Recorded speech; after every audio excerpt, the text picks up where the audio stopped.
But again, no roar, no sound. For a moment, he froze. Then he remembered the tortoise's words. What if your strength is something else? The lion stood up. If he could not roar, then he would act. He ran across the savannah, fast and focused. He used his body to block paths.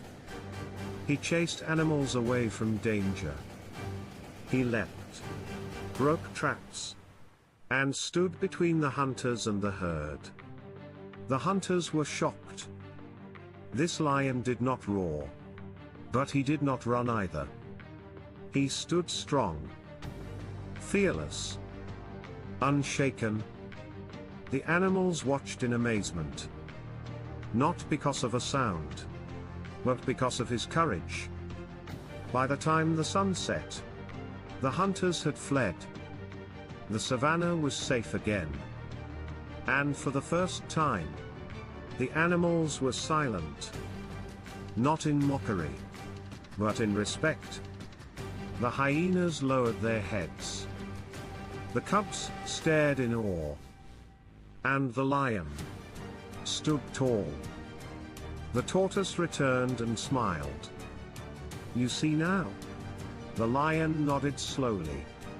I was waiting for a roar. But I already had strength. From that day on, the lion never tried to roar again. He didn't need to. Because the animals no longer listened for his voice. They watched his actions. And in those actions, they heard something louder than any roar. Respect. So the next time you feel like you are missing something, like you are not enough, remember this lion. You don't have to be like everyone else to be powerful. Sometimes, your greatest strength is not what you lack, but what you choose to do anyway.